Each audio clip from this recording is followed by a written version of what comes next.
அனைவருக்கும் வணக்கம்.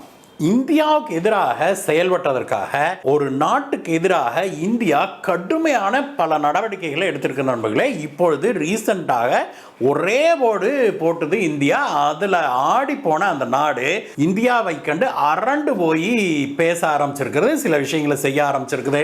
இந்தியா இப்படி கடுமையான நடவடிக்கைகளை மேற்கொண்ட நாடு எது? அந்த நாடு இப்பொழுது என்ன செஞ்சிருக்குது? இதை பற்றியெல்லாம் தான் இன்னைக்கு பார்க்க போறோம் நண்பர்களே. வாங்க.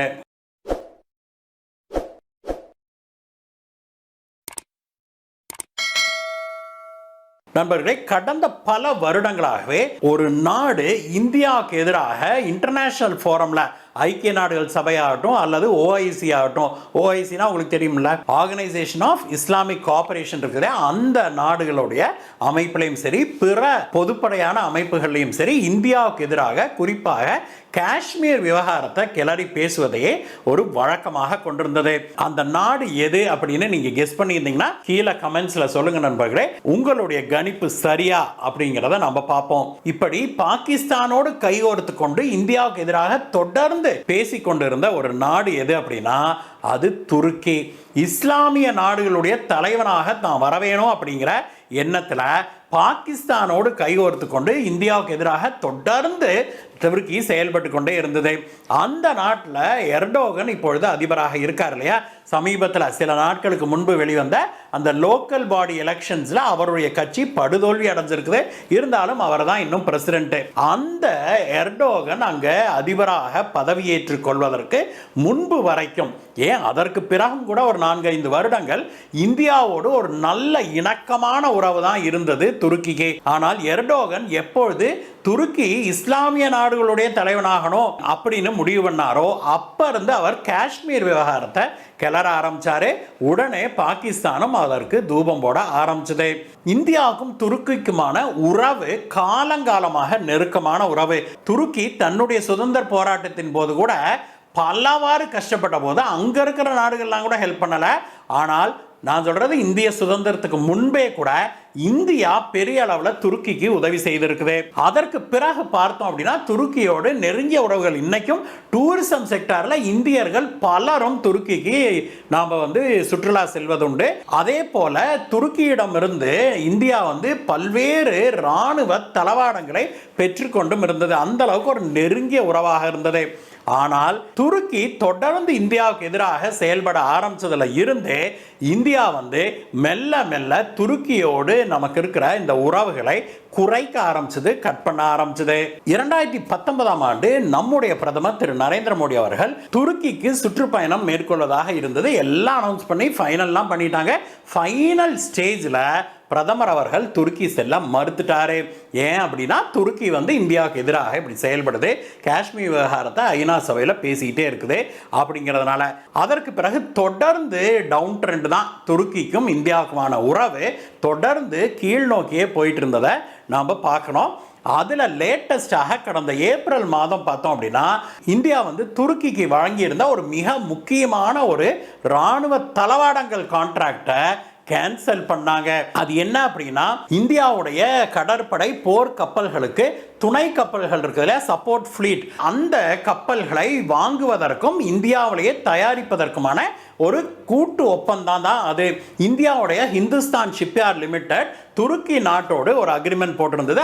அதன்படி இந்த துருக்கியுடைய தயாரிப்பான கப்பல்களை இந்தியாவில் 5 மிகப்பெரிய கப்பல்களை உருவாக்குவதற்கான கான்ட்ராக்ட் தான் அது. இதுல டெக்னாலஜி டிரான்ஸ்ஃபரும் இன்வால்வ் ஆயிருந்தது. அதாவது இந்த அதிநவீன கப்பல்களை எப்படி கட்டுவதுங்க அந்த தொழில்நுட்பத்தையும் துருக்கி இந்தியாவுக்கு வழங்குவதாக இருந்தது. இந்த கான்ட்ராக்ட் லேசுப்பட்ட கான்ட்ராக்ட்லாம் இல்ல நண்பர்களே. இதனுடைய மதிப்பு எவ்வளவு அப்படின்னாக்க 1.5 முதல் 2 பில்லியன் அமெரிக்கன் டாலர் அப்படின்னா பார்த்துக்கோங்களேன். 1 பில்லியன் அப்படிங்கிறது 1000 மில்லியன். அதை நீங்க இந்தியன் கரன்சில கன்வெர்ட் பண்ணி பார்த்தீங்கன்னா தெரியும் இது எவ்வளவு பெரிய தொகை அப்படிங்கிறது நமக்கு தெரியும். இவ்வளவு பெரிய கான்ட்ராக்டை இந்தியா திடீர்னு கேன்சல் பண்ணுச்சு. அது நடந்து சரியாக 2.5 மாதங்களுக்கு பிறகு துருக்கி தங்களுடைய பாராளுமன்றத்தில் ஒரு சீக்ரெட் செஷன்ல ஒரு தீர்மானம் ஒன்றை போட்டிருப்பதாக சொல்லப்படுது. அந்த செய்தி வெளிவந்துதான் இப்பொழுது பெரும் பரபரப்பை ஏற்படுத்தி இருக்குது.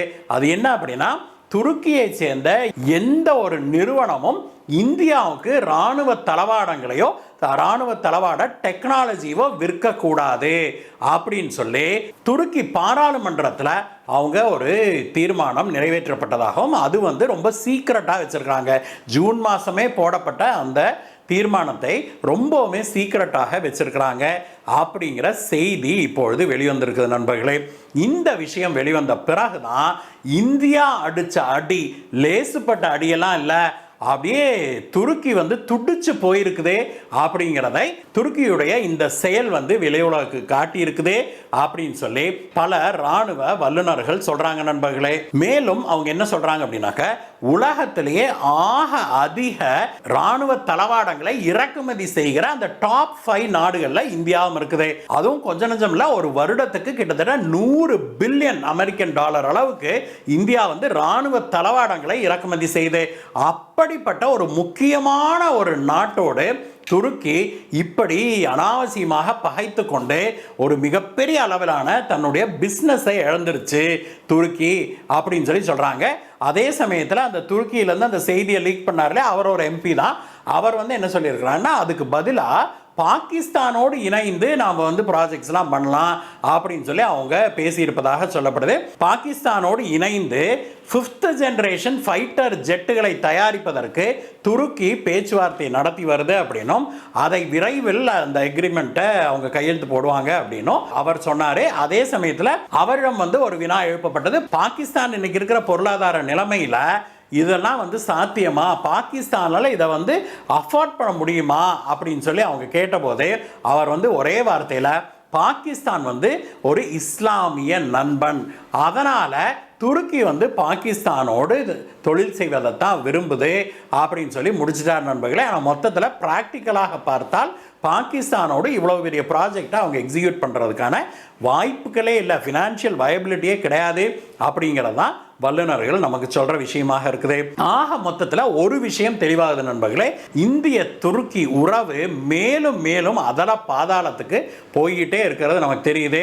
இதை பற்றி வெளிப்படையாக துருக்கி அரசாங்கம் எதுவும் சொல்லவில்லை. அதே போல இந்தியாவும் இதை பற்றி மௌனம் காக்கிறது.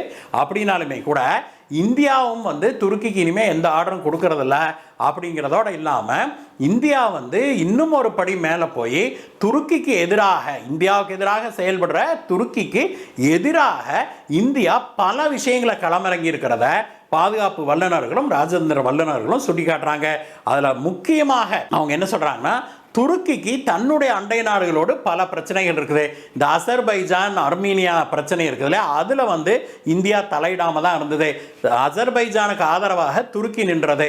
ஒரு கட்டத்தில் துருக்கி மீது வெறுப்பு கொண்ட இந்தியா அர்மீனியாவுக்கு இராணுவ தளவாடங்களை சப்ளை பண்ண ஆரம்பிச்சிருக்குது.